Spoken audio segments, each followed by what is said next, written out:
right, that signature tune is to welcome us to the program Women Voices for Peace right here on Women Radio 91.7. Trust your day has been good so far.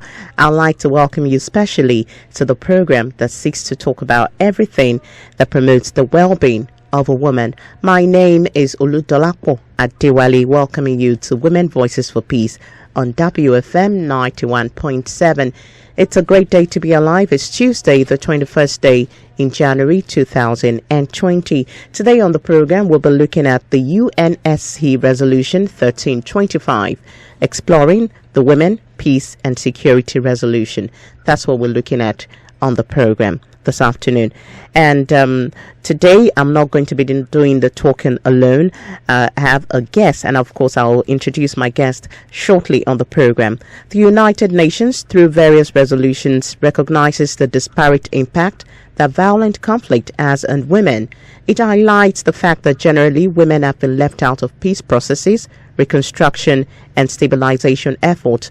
They recognize the imperative for full and equal participation of women at all levels, ranging from conflict prevention to post-conflict reconstruction, peace and security. These resolutions, among others, frame the Women, Peace and Security agenda. Women Voices for Peace, in summary, is that radio show that hopes to attain female gender inclusivity, protection and equality.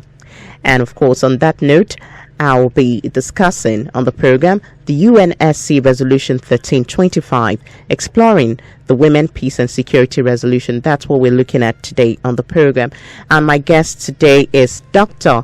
Elano Iwandinobi. She's a co-country representative of UNOWAS, that's talking about Working Group on Women, Peace and Security. Good afternoon, Doctor.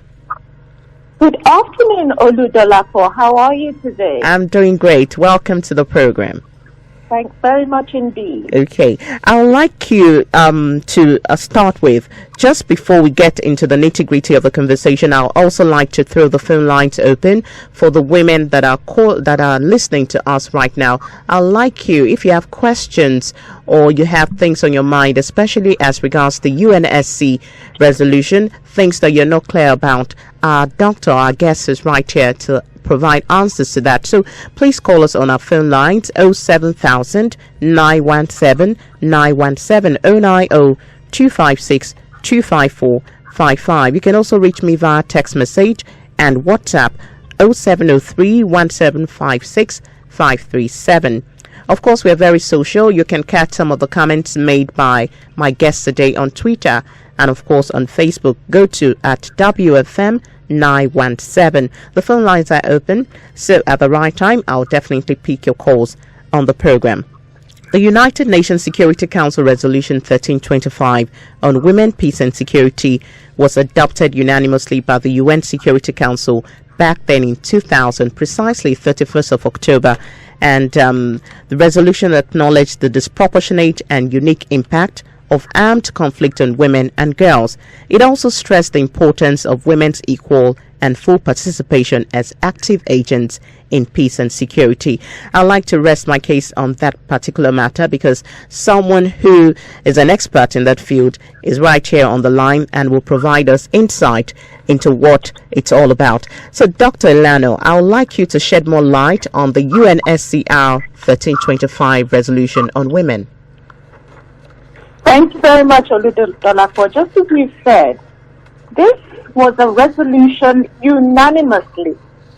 And when we say unanimously, we mean every single country of the United Nations without reservation passed this 20 years ago, nearly 20 years, on October the 31st. And this resolution simply says two things. It says when you have violent conflict, you must ensure that women and girls are protected from the types of violence that occur during violent conflict. That must be reduced. The other thing this resolution says very clearly is that there should be active and meaningful participation of women and girls in the full spectrum of peace initiatives. So, for example, in our communities, in our everyday lives, it's the women that our communities go to, either in their households or in their homesteads, and they will say, Mama Aisha or Mama Yinka or Mama Nkechi, come and solve this problem for us. So in the informal setting, the women are fully recognized for the meaningful roles that they play in bringing about peace. Unfortunately, when it comes to the formal peace processes, i.e., usually if there's a conflict somewhere, or let us say houses have been burned due to one conflict or the other, and a state governor decides to set up an investigative panel. Normally, if you go to the newspaper and you look at the photo of the panel, you might find 7 men and a tokenistic maybe 1 woman. And we are saying, through the United Nations Security Council resolution, that women have a unique and important part to play in the full spectrum of peace processes, in the resolution, in the negotiation. So women have that innate quality of negotiating and keeping peace. But why is it that they're being left out? So that is what this resolution, in a nutshell, a very broad nutshell, is all about. Basically, that women should be brought to the negotiating tables and be part of the peace processes. Absolutely. Let them sit at the negotiating table and let them be, very much a part of bringing peace to, our communities at that high and formal level. True. Instead of just being recognized in the informal spaces. All right, it's 19 minutes past 3, and of course the program is Women Voices for Peace on Women Radio 91.7. Dr. Ilana is still very much here and addressing the UNSCR 1325 resolution on women, talking about the United Nations Security Council resolution on women. That's what we're looking at today on the program. I understand that in Nigeria we've had different conflicts that have affected women and children. We've had the Ife Modakeke crisis, we've had the Ikale Laje crisis, and so many other conflicts in different parts of Nigeria and even Africa. Can you tell us what the international community and even Nigeria is doing to address the gendered adversity that women actually face during and immediately after all those conflicts? Well, let's take it first at the policy level. Nigeria has been proactive since 2013. The first thing to say is we were fast asleep up until 2013. But there is an evil proverb that says, when you wake up, that is your morning. So our morning dawned and we woke up in 2013, 13 years after the United Nations Security Council Resolution 1325 or 1325 was passed. But once we woke up in 2013, we now came up with the mandatory National Action Plan that every country on the earth has been urged to have. A national action plan that says, here is how we plan to reduce the violence, the unique impact that women suffer in conflict. We all know about the world, the issue that caused the world to turn their attention to Nigeria, the abduction of the Chibok girls. True. So abduction in violent conflict is one of the types of, unique impacts that women undergo. The fact that, men are conscripted forcefully, and therefore, sometimes they are killed during a violent conflict, leaving masses of widows. And the issue of child soldiers. Oh my word, exactly. There's sexual and gender-based violence, horrific sexual violence that is used sometimes as a weapon of war. Having said that, I have to say that it is not just women that suffer rape in violent conflict, but boys and men also suffer rape. But sadly, it's the women that suffer it more. Women are forced to be the cooks. Sometimes they are used as human shields. More recently, specifically with the Boko Haram conflict, you have seen our young girls being used as human bombs. All right? So, when you look at these issues and the fact that we've spoken of the fact that we want the resolution is to reduce violence on the one hand and increase participation, meaningful participation on the other. In 2013, Nigeria came out with her first national action plan on women, peace and security. All right, Doctor, who is in charge of this? Is it the Ministry of Women Affairs, or are civil societies just in charge of this? No, right at the point of the resolution being passed, the country's women's machinery.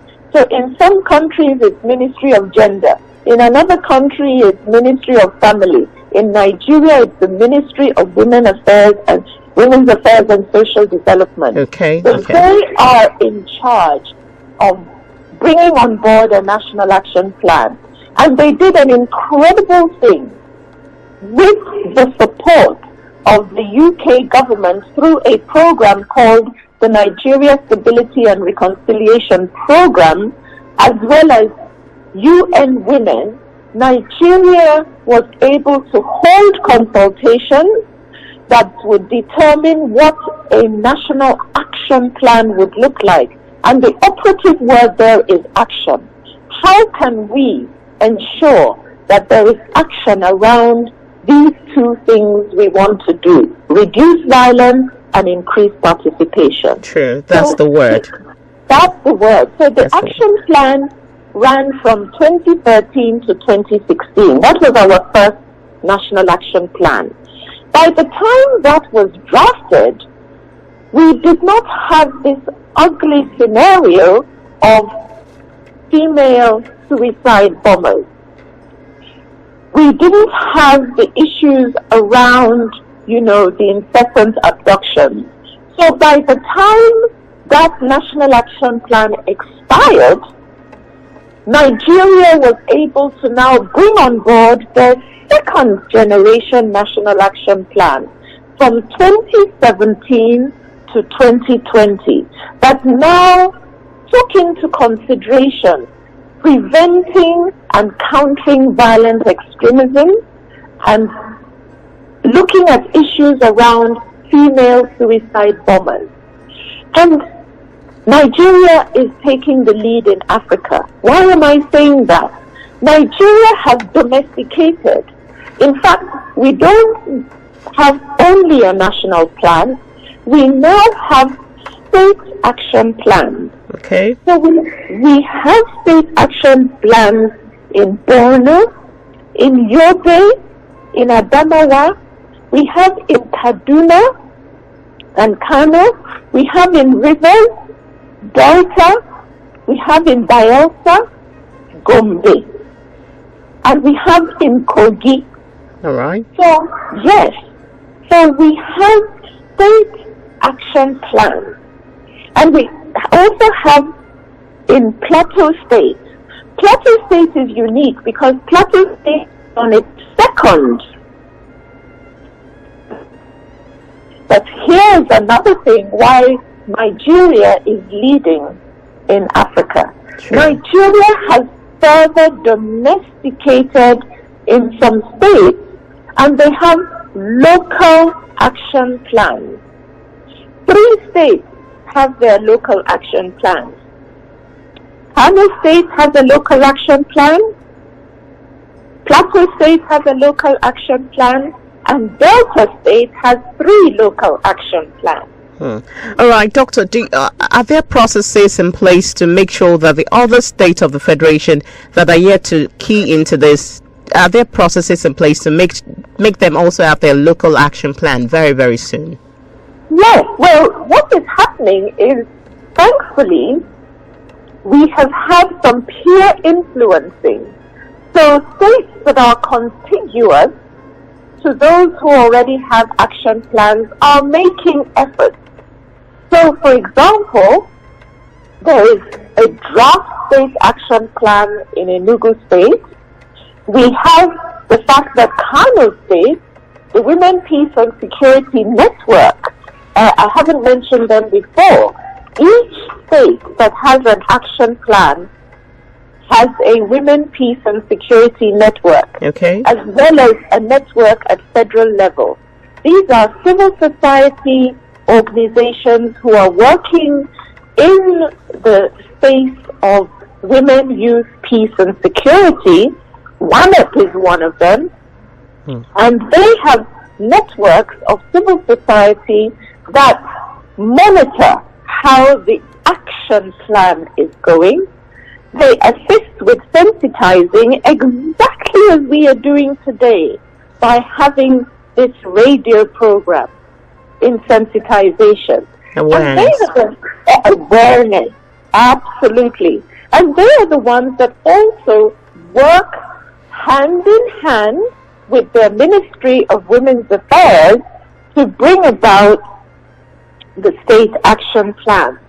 So, we do have Women, Peace and Security Network members who, I was giving the example of Kano State, that went all the way to Sokoto State, and they were able to get Sokoto State through the wife of the governor, Mrs. Mariam Aminu Tambawal, who is the chair of the Women, Peace and Security Network in Sokoto, to draft their state action plan.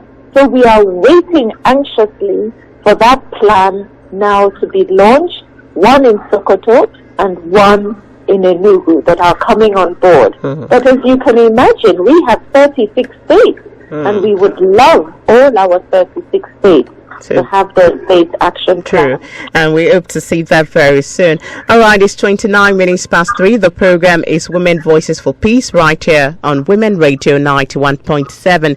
I see I have my guest, Dr. Elano, right here, and she's giving us an overview of the UNSC resolution, talking about the United Nations Security Council resolution 1325. Are you a woman out there? Are you a man? And you have questions about the UNSCR? You've been hearing it for a long time, and you're not so clear about things that the resolution talks about. This is an opportunity for you to ask questions. Go to our Twitter handle at WFM917. You can also call us on our studio numbers 07000 917 917 090 256 25455. I'll also take your questions via text message. Please send it to 0703 1756537. I'd like you to talk about how women should be made to come to the negotiating table, should be made to talk about peace and security. And if you have questions, do feel free to ask my guest today on the program. All right, it's 3:30 from the studios of WFM 91.7. Back to the conversation this afternoon. I understand that there are efforts by different civil society groups. Even you mentioned some groups that are actually pushing this agenda, talking about Women in Peace Building Network, Women Peace and Security Network, and a host of others, talking about WANEP. Are all these efforts by these groups and, of course, other civil society groups, do you think they are adequate and effective to meet these challenges that we have on ground? in Nigeria? My dear Oludolapo, it can never be enough. Why do I say that? Nigeria is large, Nigeria is diverse, and Nigeria has different conflicts up and down the country. So the type of conflict you have, for example, in the Northeast is totally different to the type of conflict you have in the Southeast and in other geopolitical zones. So there are not enough of us to address this issue. And the few that are within the peace and security space are doing their best, but like I said, it just is too little for the enormous and hydra-headed issues that we are dealing with. Now, as does the government, what role does the government need to do, or what role does the government need to play in supporting these people that are doing the work, really? Well, you have to realize that, we draw leadership from our government, just like in every other country. So we need leadership, we need the political will. Nigeria, as I said, they woke up in 2013, our Ministry of Women's Affairs. We have the current National Action Plan, which will run out in this year, 2020. So they need to begin now to start the consultation, because the two previous National Action Plans were not drafted in the minister's office. No, they made sure that they went out to the grassroots, they consulted with men, with women, with young people to ask them what would the ideal National Action Plan have in it. And there is always room for improvement. The fact that we have more and more conflicts opening up, coming up with different, in different forms, in different shapes, in different sizes, means that we need to be ahead of the game. So government is doing their bit by establishing the policy. The next thing that is hugely crucial is that they need to have a steering committee that is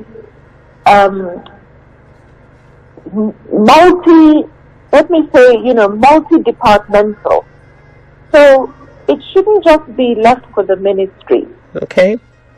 The security sector is important. We need the Boundary Commission. We need National Youth Service Corps. We need customs. It's important to have the judiciary. So it should be, we need to have a joint... Like a synergy. One is a synergy, and we need to have the different constituencies that have anything either directly or remotely to do with peace and security, whether it's the office of the National Security Advisor or our different security sector agencies, formal and informal.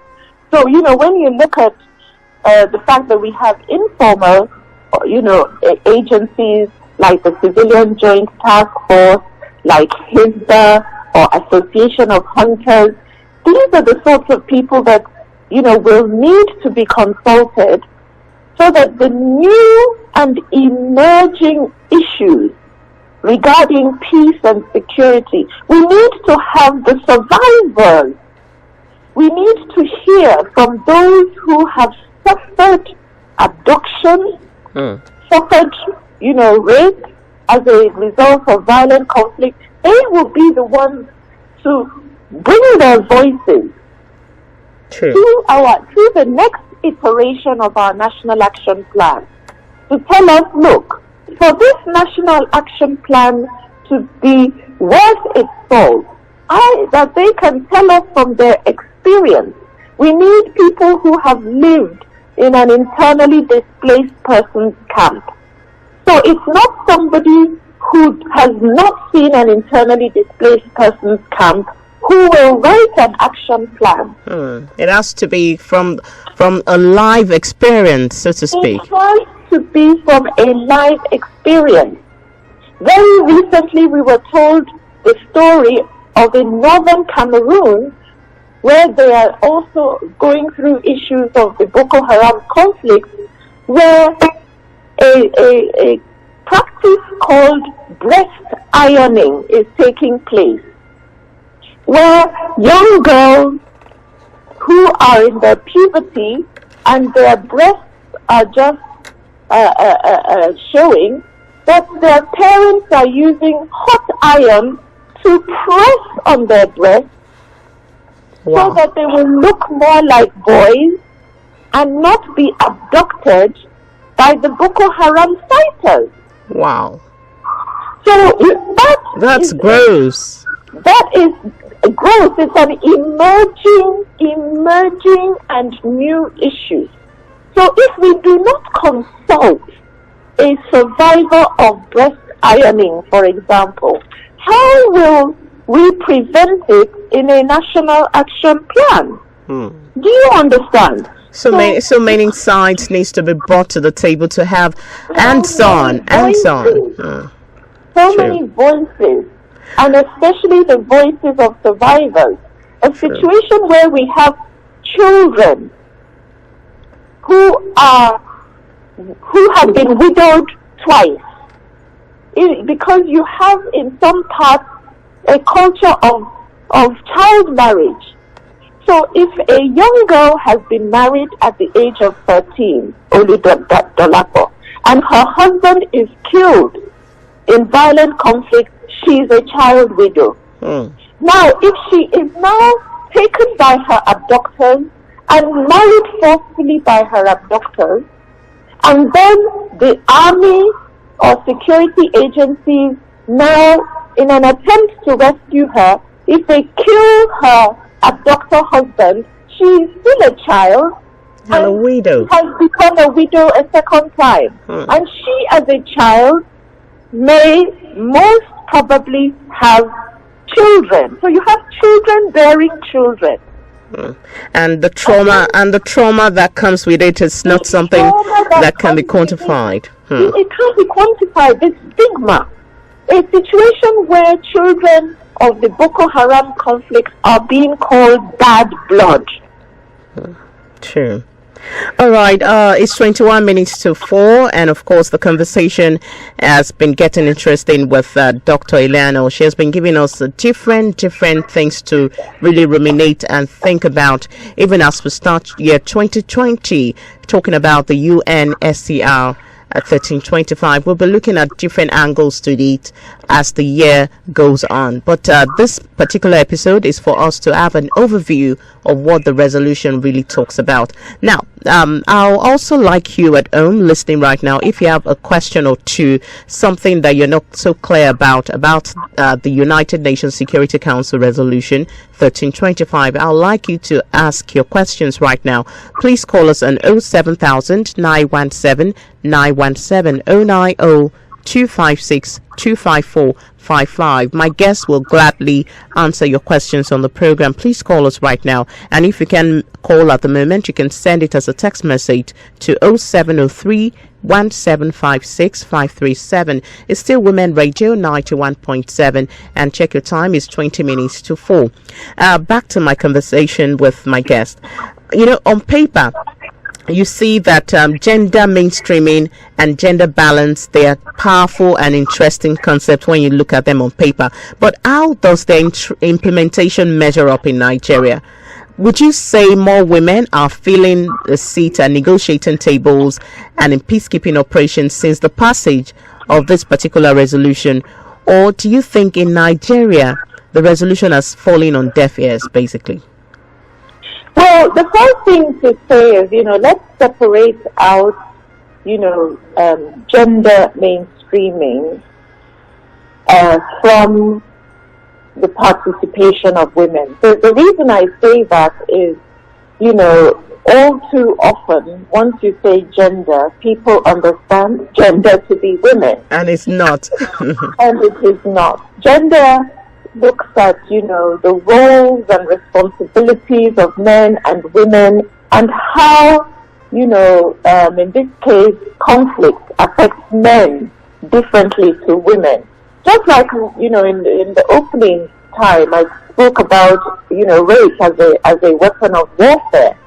Women, are raped by men who want to put maximum hurt on the husbands of these women. But it doesn't mean that men themselves do not get raped by their captors. So when you look at violent conflict, you're measuring the gender, the gender narrative looks at how does it impact men differently? How does it impact women differently? Men are more likely to bear arms. Women are more likely to be, forced to be the cooks or to hide the ammunition under their skirts, but it doesn't mean that there are not women who bear arms themselves. We have seen some women in the IDP camps who say, look, I want to go back to the Zambisa forest because there I was handling a gun and I was called general. So you bring a woman who, was given that status of being a general. She was given a gun, maybe to be in charge of other women in the camp. You now bring her to an IDP camp and she's a nobody. So she's craving to go back to where she was recognized and given a gun. So those are some of the gender dimensions. But let us go back to your original question. Nigeria is performing woefully when it comes to looking at gender equality.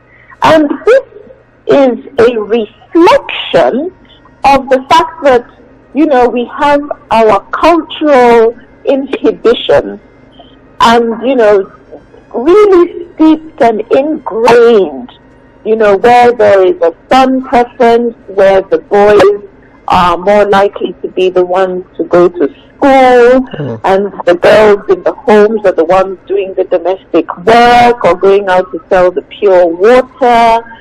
So, so all these cultural differences now play out also when it comes to women in leadership.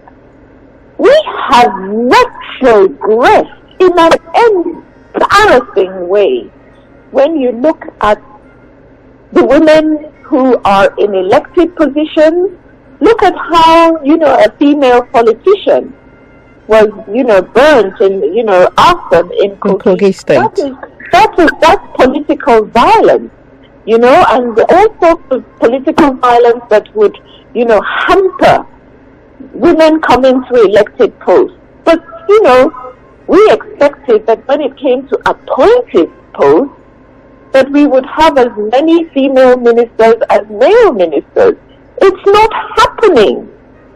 So, we need more women in appointed and elected posts. We need to make the terrain friendly for women to come, into these positions. So that's on the one hand. But let us now look specifically at the Women, Peace and Security agenda. When in 2013, our first National Action Plan was drafted, the number one thing on the pillar called prevention was that we wanted Nigeria to pass the Violence Against Persons Prohibition Bill. That bill had been in the National Assembly at that time for 13 years. Hello. Sorry. Hello, can you hear me? I can hear you. Please go ahead. Yes, so that was the Violence Against Persons Prohibition Bill. And the first thing in the prevention pillar of the National Action Plan was that we would do everything to get that bill passed.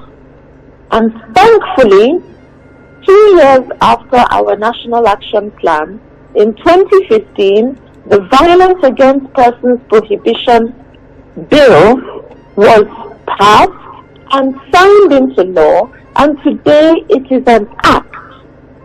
The unfortunate thing about the act as it stands today is it is only applicable to the FCT because of a constitutional provision regarding laws that are passed in the FCT.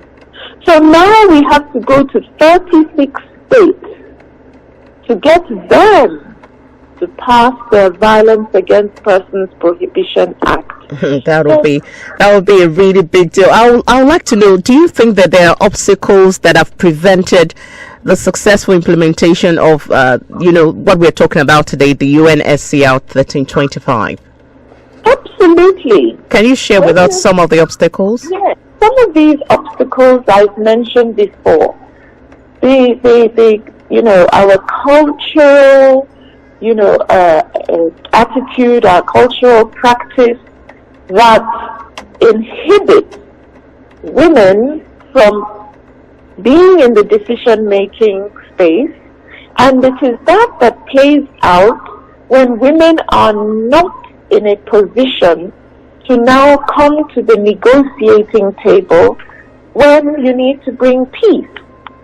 All these conflicts up and down the country, if you investigate closely, you will find out that communities would be able to give you the names of women who they believe can bring those conflicts to an abrupt end. But for some reason, the powers that be have not come to the realization of the fact that they should approach these women in the communities who are peace builders in order to bring them to that formal negotiating table. And there's, a practice that we have, which is most of the time, not all the time, most of the time, our leaders will say, let us go to the traditional and religious leaders. That already excludes women in some of the religions, because there are not as many women in leadership positions in most of the religions and denominations. So you have already excluded a key constituency that can bring about peace. So my advice would be to urge our leaders to recognize the ability that women have to bring about peace, to sit at the negotiating table and to negotiate peace, so that, peace can return to our communities and to our country. True. We have a whole lot of things to talk about there. It's 10 minutes to 4. This is Women Radio 91.7. And of course, the program is Women Voices for Peace. I have my guest still very much here. I'll also like you to share on some of the achievements that have been derived from this resolution. It's one thing to talk about challenges. It's one thing to talk about implementation. Let's also look at the positive side. What has been in it for the Nigerian women? What has been the positive impact of this resolution on the Nigerian women? I think I will still go back to the first and key achievement of the National Action Plan on Women, Peace and Security that draws from 1325, and to say the biggest achievement to date has been the passage of the VAP Act, and the fact that the VAP Act is being passed, albeit slowly, by some of the states in the Federation. So that is number one. Number two is the fact that because of Nigeria's implementation of the National Action Plan, we do have these strong women's peace and security networks. In fact, we are now including young people, and we have women youth peace and security networks. Hello? Hello? All right. It looks like we've lost connection. Hello? Hello? Okay, I can hear you. Okay, please go ahead. Yes. So our young people have a lot to offer when it comes to peace and security. So we are now looking at women, youth, peace and security. So we have women, youth, peace and security networks. Additionally, we have these multi-stakeholder steering committee, which is a positive, albeit that they are not meeting as frequently as the National Action Plan stipulates. They're supposed to meet quarterly, and unfortunately they're not meeting as frequently as they should. But can you imagine the impact that can be made when you get Ministry of Women's Affairs sitting at the same table with security sector, with the judiciary, with the boundary commission, with the Ministry of Youth, coming together and discussing how best to implement the National Action Plan in order for peace to return to our homesteads, our communities, and our country. So that's another positive that has come out of the National Action Plan on Women, Peace and Security.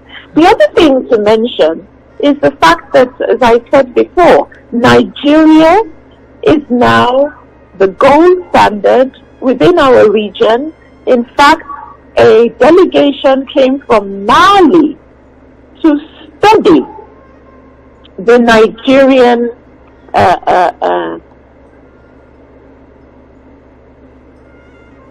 Hello? Can you hear me? I can hear you. Hello? Okay, it looks like we're having network issues right here. Okay, please go ahead. Yes. So I was saying that Mali came to Nigeria, a delegation from Mali came to Nigeria to understudy how Nigeria has domesticated to state and local government level. So that is another positive from our National Action Plan. And the other thing to say is we are on our second generation National Action Plan, and it is improving and, being adaptive as we go along, because the National Action Plans are adapting to the new and emerging issues that arise. So, for example, by the time the first National Action Plan was drafted, like I said, there wasn't the issue with female suicide bombers. There wasn't the issue with IPOB.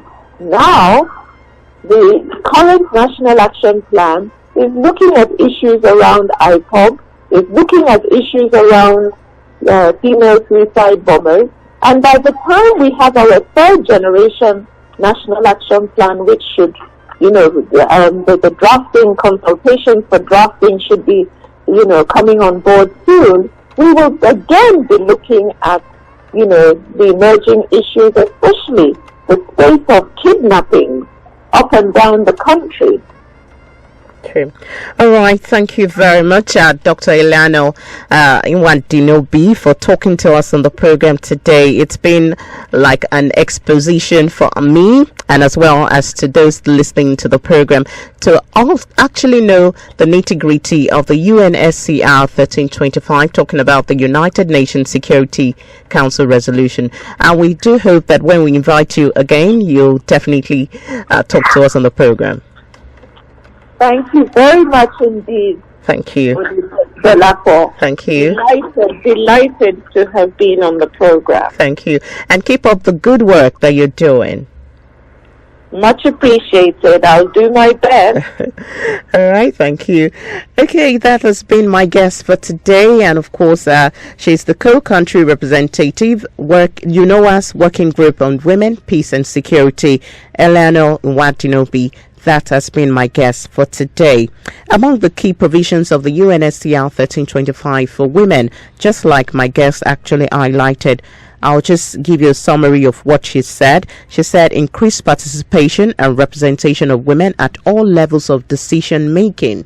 Another thing was the attention to specific protection needs of women and girls in conflict, gender perspective in post-conflict processes, gender perspective in UN programming, reporting, and Security Council missions. Also, gender perspective in training and UN peace support operations. And just like my guest said, she talked about how the levels of these provisions have been attained. She talks about some states having action plan and also thinking about the fact that all the 36 states of the Federation will also have local action plans that will in turn lead to a better life for the women folk in Nigeria.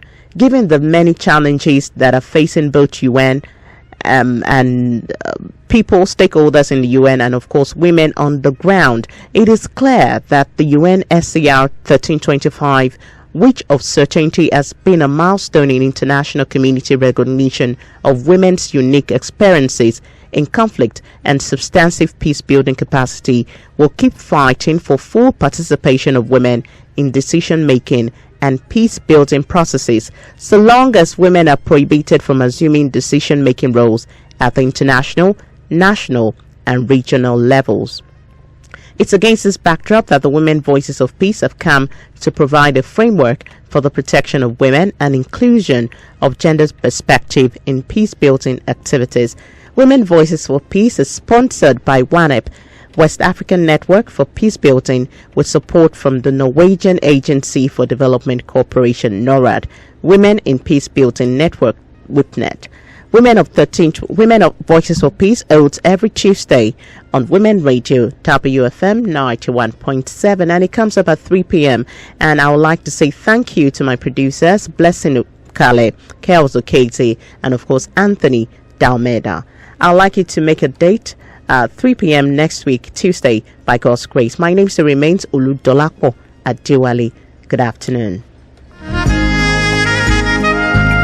WFM 91.7. Threatened by terrorism, wars, killings, and various vices. Its effects are mostly felt by women and girls. Peace and security is a collective responsibility as it concerns women, girls, and boys. Join WANEP on Women's Voices for Peace every Tuesday at 3 p.m.